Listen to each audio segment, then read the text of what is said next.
Bonjour, bonsoir, bienvenue à la ZX Academy.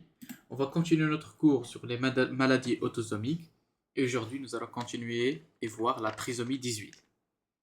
Donc, comme petit rappel, nous avions déjà vu la trisomie 21. La trisomie 21 qui se caractérise par plusieurs anomalies, surtout la dysmorphie faciale. La dysmorphie faciale qui est très caractéristique, notamment l'aspect mongoloïde, des épicanthus. Donc voilà la ligne. Donc ça c'est une caractéristique très typique, ainsi que les malformations associées possibles, qui font toute la gravité de la trisomie 21. Nous avions aussi vu les différents mécanismes de survenue de la trisomie, pouvant expliquer le pourcentage d'apparition de cette dernière, et donc cela joue un rôle très important afin d'être capable de donner un conseil génétique adéquat, parce que comme on a dit, il existe des formes qui peuvent être héréditaires. Donc on continue notre cours pour voir maintenant la trisomie 18 ou le syndrome d'Edward. Donc la trisomie 18, donc elle a été décrite par un docteur Edward. Donc c'est une trisomie qui touche le chromosome 18. C'est une maladie autosomique. Ce syndrome malformatif, il est beaucoup plus grave que la trisomie 21. Et il est le deuxième le plus fréquent. Donc 1 sur 5000 naissances, etc. Donc le diagnostic prénéonatal, en général, il donne surtout chez la femme, chez la fille, un retard de croissance intra-utérin. Voilà. Donc ça, c'est une caractéristique très fréquente.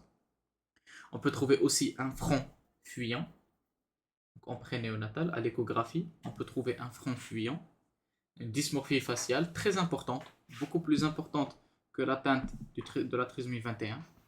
Une dolicocéphalie, donc dolico long, un nez petit et pointu, une malformation de la bouche de type fente labiale et palatine, une petite bouche, un rétrognatisme, donc une mandibule qui est vers l'arrière, et des oreilles qui sont mal basses implantées. Voilà. Et bien sûr, l'anomalie des extrémités qui est très fréquente, donc très typique, c'est cette atteinte de la main. C'est un point fermé. C'est un point fermé où il y a un chevauchement des doigts, notamment le troisième par l'index et le quatrième par le cinquième. On peut trouver aussi un pli palmaire unique, etc.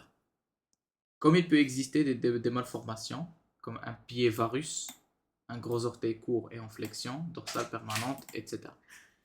Donc cette atteinte périphérique, elle est très typique, très caractéristique de la trisomie 18.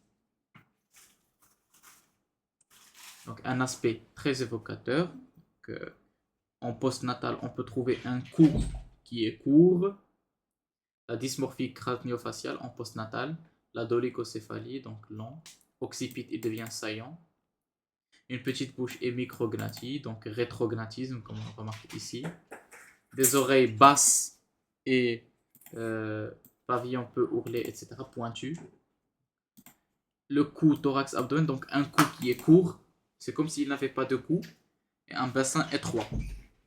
Donc ce sont les différentes malformations qu'on peut trouver, soit en pré-néonatal, donc à l'échographie, ou bien en post-natal. Les membres en périphérique, comme on a dit, il y a une attitude particulière, donc le point fermé en suppliant. Donc griffe digitale, index recouvre le troisième, le cinquième recouvre le quatrième. Et les pieds en piolet, ou bien en pioche, parce qu'il y a le calcaneus qui est très saillant.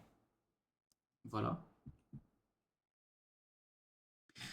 Donc ça, c'est juste ce qu'on peut voir. Par contre, ce qui se passe à l'intérieur est beaucoup plus grave. Donc nous avons des malformations qui peuvent toucher tous les organes. Et c'est ce qui fait de cette atteinte génétique une atteinte de très mauvais pronostic. Donc, elle peut toucher tous les organes, donc cardiaque, communication interventriculaire, persistance du canal artériel, etc., pulmonaire, gastro-intestinal, rénal, etc. Donc là, elle fait que cette maladie, ce sont des enfants qui décèdent à un âge très précoce, entre 6 mois, 1 an, et c'est rare où ils survivent longtemps. Donc l'évolution, la trisomie 18 est très sévère. 90% décèdent avant la première année de vie. Donc, dans les cas exceptionnels, on peut trouver une survie prolongée. Pourquoi? Parce que nous avons une forme mosaïque. Nous avons une forme mosaïque. donc ce n'est pas une forme complète, donc libre et homogène. Donc là, ça fait que les malformations sont moins graves, les manifestations sont moins graves. Cependant, même dans ces cas, donc la prise en charge, elle reste assez délicate et du coup, ce sont des enfants qui ne vivent pas très longtemps. Donc c'est pour cela que la prise en charge est surtout des soins de confort et de support si l'enfant il est déjà né. Cependant, si on est capable de faire un diagnostic prénatal, donc là il faut bien décider si on veut décider d'un arrêt thérapeutique de la grossesse. Parce que, comme on a dit, c'est une malformation, c'est une anomalie génétique qui est, entre guillemets, mortelle. Il n'y a pas de traitement et donc on ne peut pas avoir une vie normale. Donc là, la question, la décision, elle reste aux parents. Donc un traitement chirurgical des malformations ne modifie pas vraiment le pronostic. Donc ce sont surtout des soins de confort et de support. En attendant que... Voilà. Donc les formes, comme pour la trisomie 21, il existe plusieurs formes. Donc la forme libre et homogène, qu'on connaît très bien. Comme il existe une forme libre et en mosaïque, comme il existe une trisomie 18 partielle. Donc ce n'est qu'une partie qui est touchée. Donc elle peut être d'origine une non-disjonction méiotique. Ensuite, nous avons une corrélation entre le génotype et le phénotype. Il existe surtout des régions critiques qui, lorsqu'elles sont touchées, elles vont se manifester par cette atteinte, donc le syndrome d'Edward. Donc c'est comme pour la trisomie 21, rappelez-vous, il y avait ça j'ai oublié exactement les régions qui doivent être touchées pour nous donner la trisomie 21. Donc bon, il y avait quelques gènes critiques qui lorsqu'ils sont touchés, ça nous donne la trisomie 21. Si je me rappelle, il y avait la APP, la SAPP et une deuxième pour le quotient intellectuel, le retard intellectuel. Donc il y a des régions critiques qui doivent être touchées avant l'apparition de la maladie. Et il y a une région qui, lorsqu'elle est touchée, il n'y a pas de phénotype. Donc ça, ce sont les caractéristiques de la trisomie 18. Donc, un karyotype, il va montrer une trisomie 18. On peut aussi utiliser la fiche pour mettre en évidence 3 noyaux ou bien 3 chromosomes 18. Voilà. Donc, on peut faire aussi la XY, donc la fiche. La différence de la fiche et du karyotype, le karyotype, il permet d'étudier tout le chromosome. Mais bien sûr, il a une limite de sensibilité, alors que la fiche, elle permet d'étudier ce qu'on cherche. Donc, au préalable, on met des sondes marquées et elles vont mettre en évidence ou non ce qu'on cherche. Voilà. Le diagnostic anténatal, il est presque toujours fait à partir de le retard de croissance intra-utérin, c'est une atteinte très fréquemment associée, et les signes échographiques. Donc omphalocèle, cardiopathie, la déformation de la main qui reste toujours fermée. Et donc l'évolution, elle est toujours mortelle, ce qui fait il n'y a pas vraiment de problème éthique à l'interruption de grossesse. Et donc la décision, elle reste aux parents. Parce que comme on a dit, cette maladie, elle aboutit toujours au décès. Et donc là, il faut savoir leur expliquer ce qui va se passer. Et voilà. Donc le risque de récurrence est en général de 1%. C'est la trisomie par contre par translocation robertsonienne. Donc là, il faut faire attention parce que voilà, il faut voir les parents portent la translocation équilibrée comme on a dit. Voilà. On passe ensuite à la trisomie 13. La trisomie 13 qui est une affection encore plus grave, mais plus rare.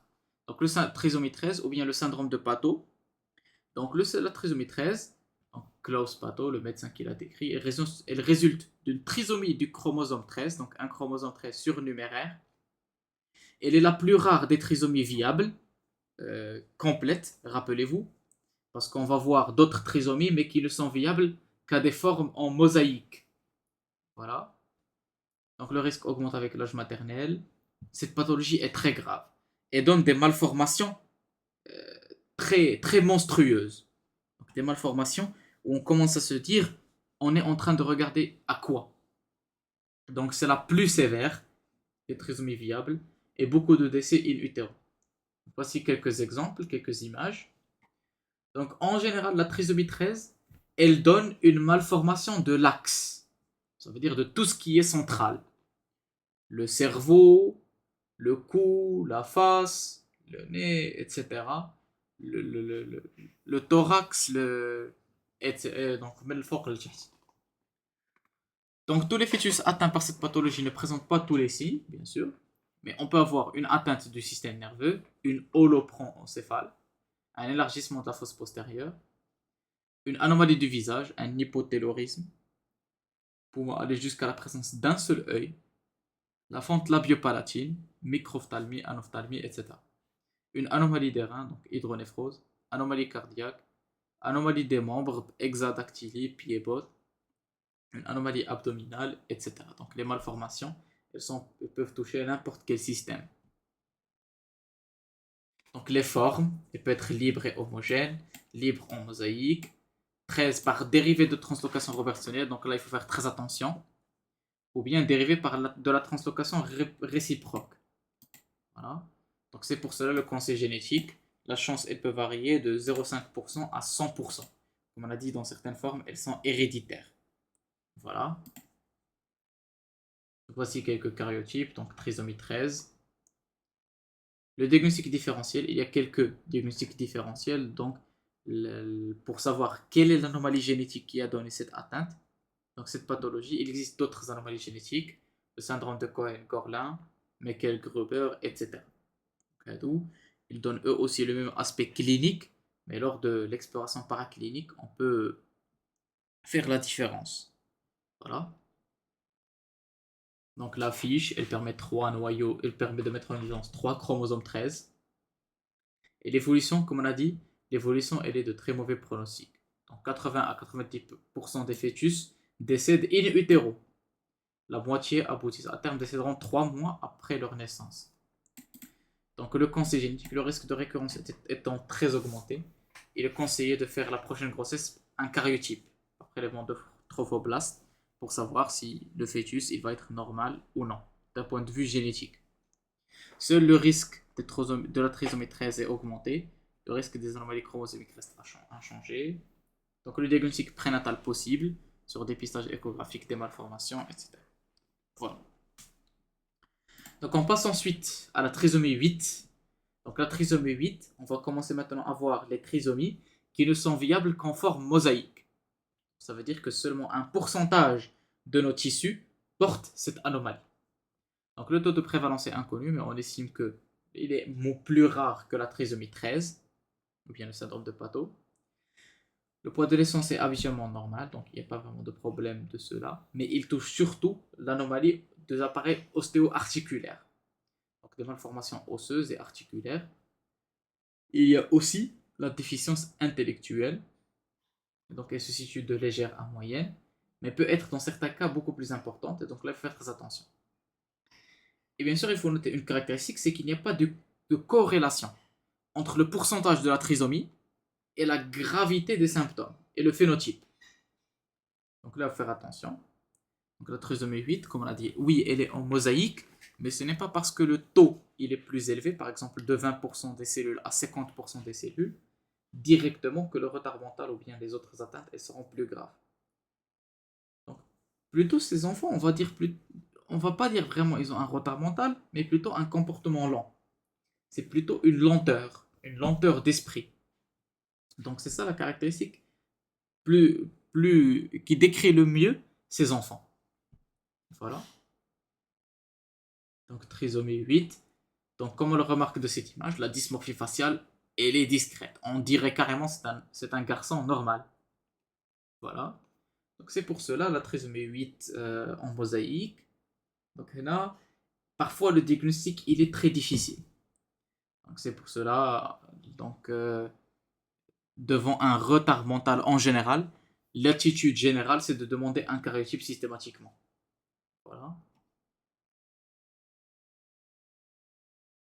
Donc la stature physique courte et leur tronc élancé étroit, donc ce sont les malformations ostéo-articulaires. Dysmorphie faciale, le front est proéminent, possible hypertaylorisme, strabisme, micrognathie, la lèvre inférieure retournée. dans la moitié des cas. La peau paraît épaisse et gonflée, marquée de profonds sillons et de paumes, de la paume des mains, etc. Donc les malformations les plus importantes, c'est surtout l'atteinte de l'appareil squelettique. Donc le bassin est étroit et élancé. Et la malformation de la colonne vertébrale amène une scoliose. Donc les articulations sont souvent en contracture. On peut aussi trouver une cryptorchidie. Mais aussi des malformations urinaires, cardiaques, etc. Pour la mettre en évidence, on va aller chercher par l'affiche ou bien le karyotype et qui vont mettre en évidence certaines cellules qui présentent un troisième chromosome 8. Donc comme on a dit, c'est une atteinte en mosaïque. Et donc le diagnostic il devient plus difficile. Pourquoi? Parce que chercher les anomalies en mosaïque, il nécessite d'explorer plus de cellules. Ou bien des prélèvements sur les fibroblastes de peau. Bon, on peut la faire.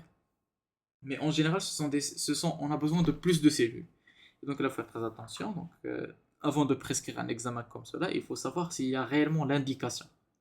Parce que chercher une atteinte en mosaïque, c'est plus cher. Voilà.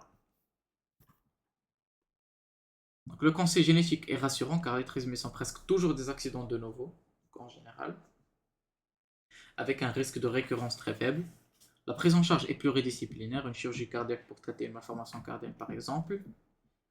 On peut aussi trouver que la trisomie 8, elle semble prédisposée aux tumeurs de Wilms, aux myélodysplasies et aux leucémies myéloïdes. Donc il y a un intérêt à suivre ces enfants. Comme on l'a dit, ils vont avec le temps développer une tumeur, donc prédisposée au cancer, surtout sanguin, donc les hémopathies malignes. Des sujets porteurs de trisomie 8 ont pu avoir des enfants. Et en général, en l'absence de malformations graves, l'espérance de vie est normale. La trisomie 8 en mosaïque, ce n'est pas une atteinte aussi dramatique. Par contre, on passe à la trisomie 9. La trisomie 9 qui, elle aussi, pour apparaître, on a besoin d'une mosaïque. Donc, augmentation avec l'âge maternel, décès très précoce, etc. Donc, on trouve une dysmorphie, une anomalie de la face,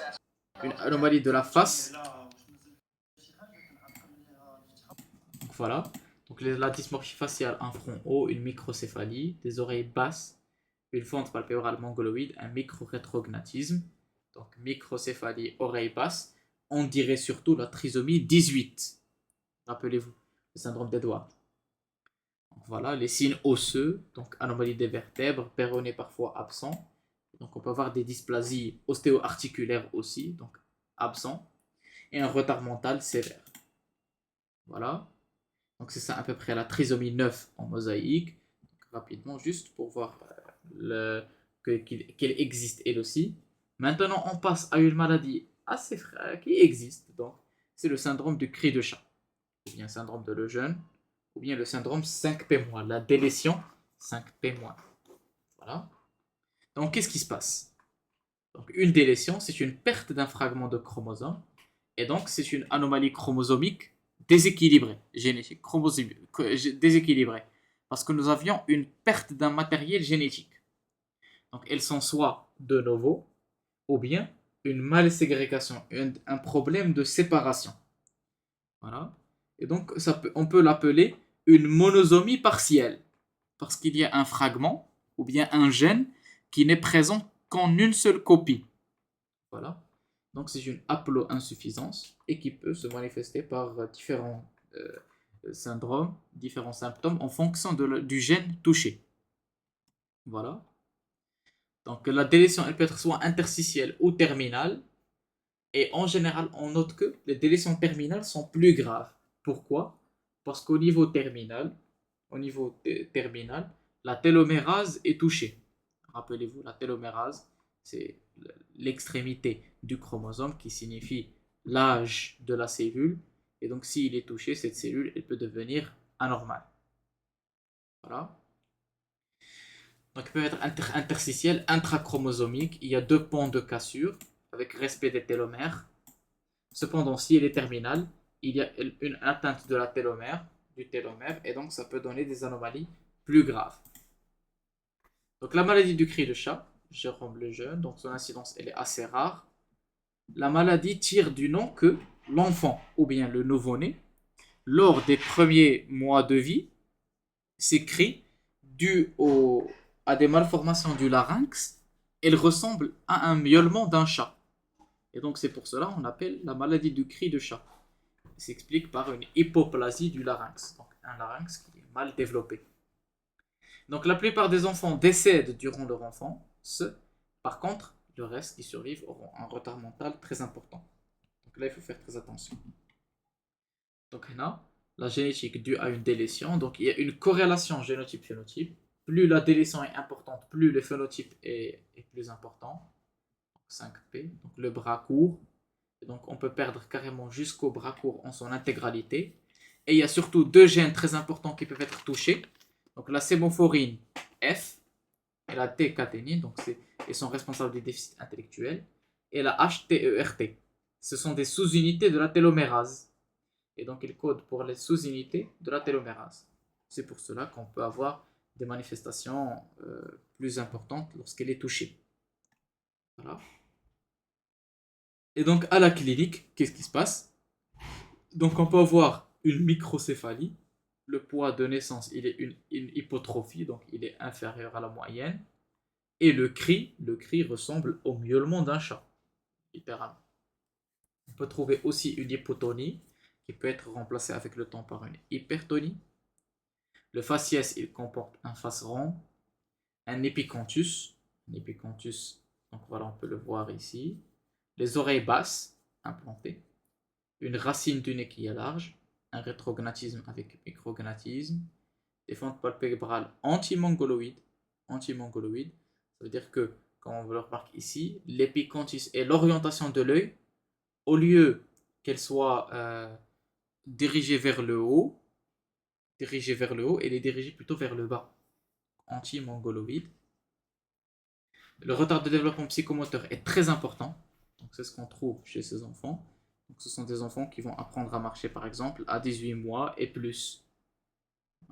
Voilà. Ils vont commencer à marcher. Ils ne se tiennent pas bien, donc l'hypotonie, ils ne tiennent pas l'axe. Donc voilà.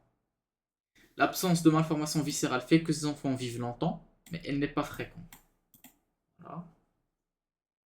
Donc pour faire le diagnostic, on peut faire le cariotype. Le cariotype, il permet dans la majorité des cas de mettre en évidence cette délétion, ou bien ce fragment qui est manquant.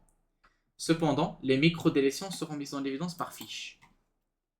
Donc en général, comme on a dit, la plupart de ces maladies sont plutôt de novo. Elles apparaissent de novo. Alors que le reste sont un défaut de ségrégation. Ou bien une translocation ou une inversion. Excusez-moi, où est-ce que je suis parti?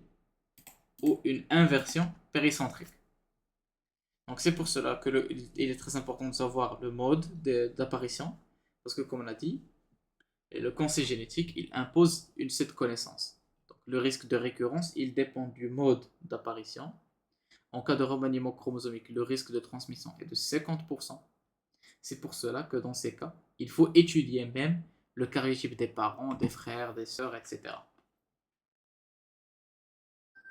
L'évolution, elle est incertaine, comme on a dit, parce qu'elle dépend surtout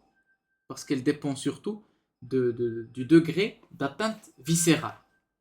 Donc les enfants ayant le syndrome du cri de chat apprennent à s'asseoir, à ramper, se tenir debout et marcher. Ils apprennent à manger et à jouer. Ils ont des difficultés à boire. Les contacts et la communication sont bons, mais il arrive que certains enfants ne parlent pas.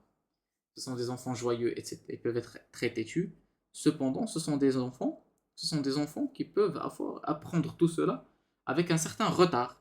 Donc il y a un retard psychomoteur qui existe, mais aussi voilà.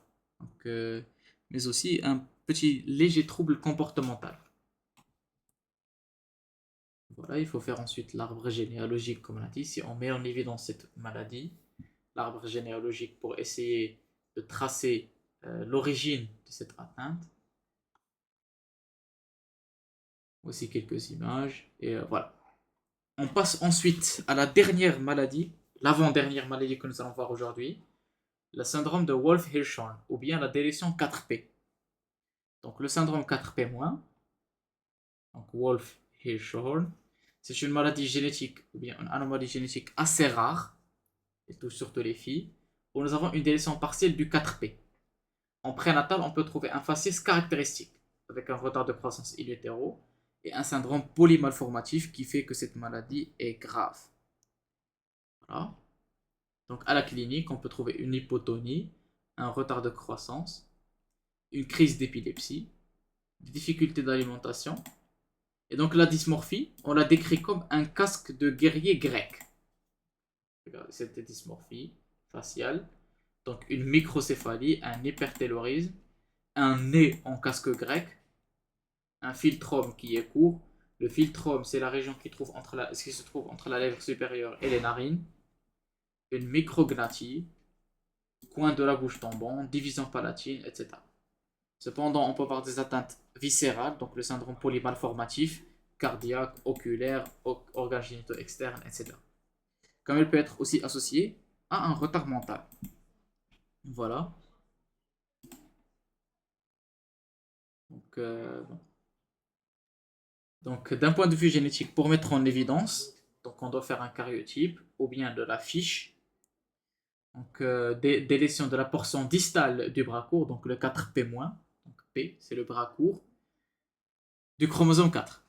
D'origine paternelle souvent, donc d'origine paternelle, où on a une délétion de la bande 4P16, c'est la région critique de ce syndrome.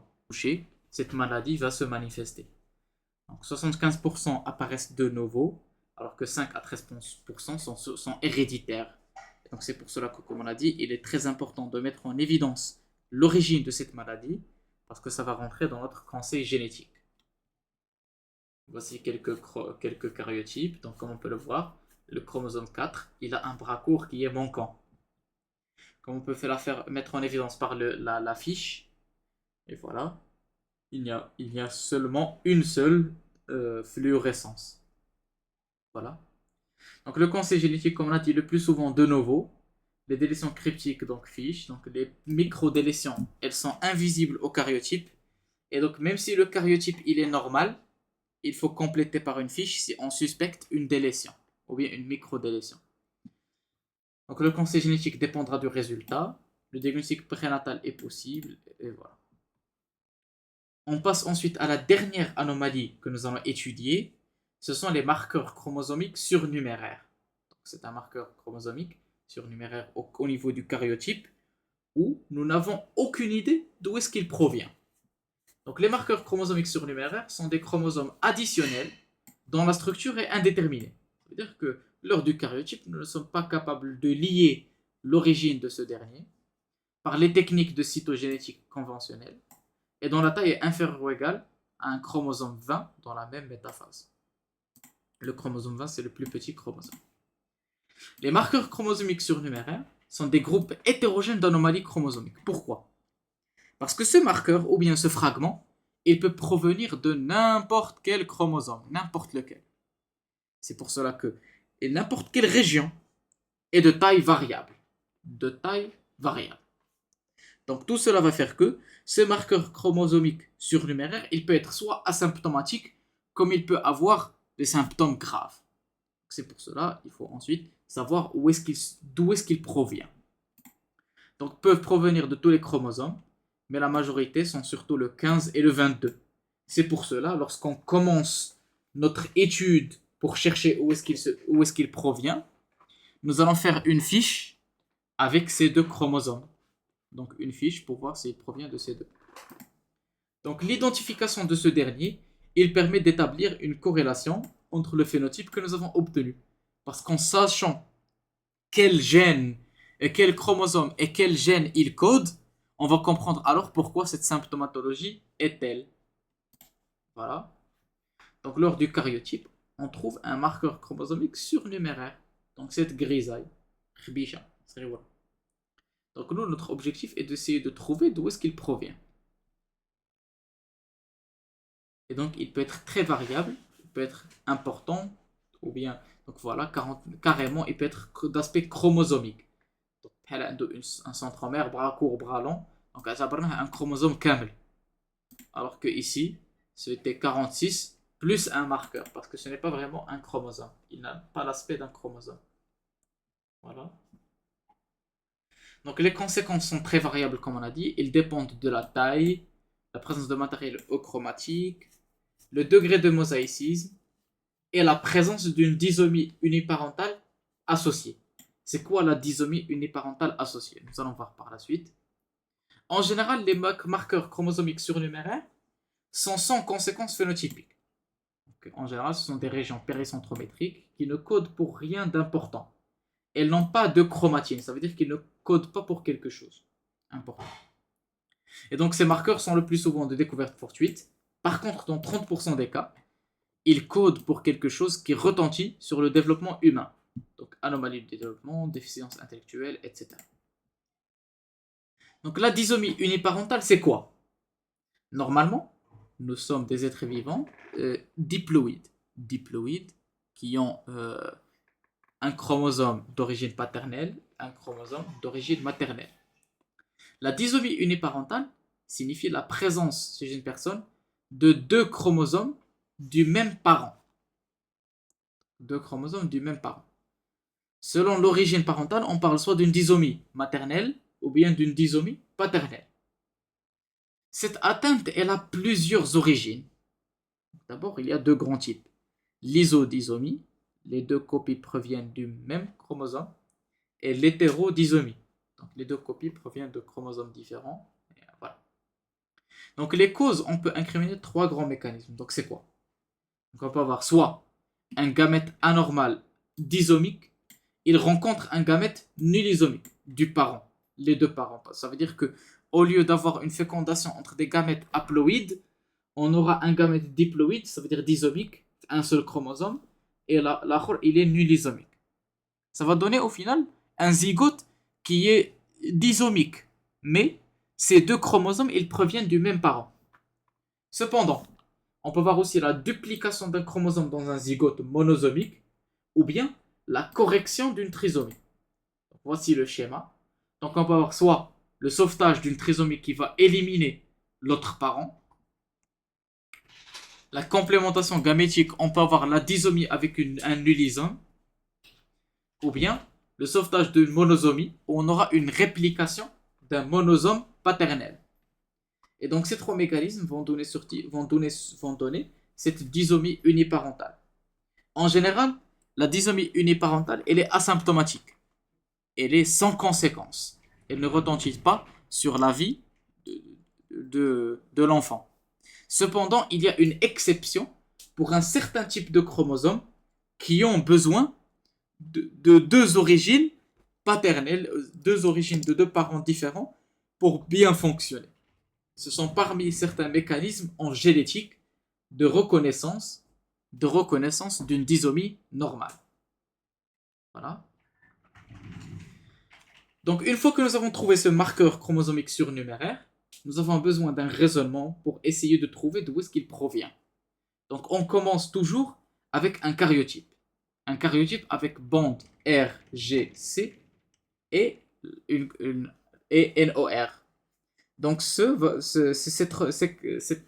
bandes ils vont permettre de nous savoir si le chromosome est d'origine centromérique, acrocentrique, etc. Donc ce sont des caractéristiques, où est-ce qu'il provient. Et donc ça va nous permettre de rendre l'origine plus étroite. Donc au lieu de supposer qu'il peut provenir de n'importe quel chromosome, on peut se dire plutôt, ah, c'est très probablement d'origine acrocentrique quelque part. Si le karyotype est insuffisant, on va penser ensuite à la fiche. La fiche, on va surtout utiliser les sondes 15 et 22, vu que ce sont les chromosomes les plus fréquents, qui donnent des marqueurs chromosomiques surnuméraires. Et en dernier lieu, on peut faire une analyse chromosomique sur puce à ADN, où on peut l'étudier directement. Et donc on peut l'étudier, et donc ça va mettre en évidence il code pourquoi. Donc c'est une technique d'étude des chromosomes qui permet de détecter des anomalies non visibles sur le karyotype. C'est le génome qui est étudié. Donc on va le lire. C'est comme le séquençage. Très bien. Donc voilà. L'objectif est de déterminer s'il existe des noms ou non des régions du génome en excès ou perdues. Ces gains ou ces pertes de matériel chromosomique sont appelés CNV. Donc variation du nombre de copies. Et donc, les variations du nombre de copies dans l'ADN peut mesurer les déséquilibres génétiques. Par exemple, euh, voir si le patient il a perdu tel ou tel gène ou bien gagné tel ou tel gène. Parce que comme on a dit, il y a une notion très importante une notion très importante de ce pourcentage génique. Par exemple, normalement, un gène qui est présent en deux copies, c'est 100%. Mais s'il est présent en trois copies, c'est 150%. Bien sûr, ça dépend s'il est complet ou bien en mosaïque. Et voilà. Donc nous, on peut l'étudier à l'aide de la ACPA. Et c'est ce qui va nous permettre de savoir est-ce que ça va toucher des gènes qui sont importants, qui vont être ajoutés, qui vont déléter, etc. Voilà. Donc la ACPA, c'est une hybridation du témoin avec l'ADN humain et évalue le degré de fluorescence pour voir s'il y a le même degré de fluorescence ou bien une fluorescence plus importante ou bien plus faible.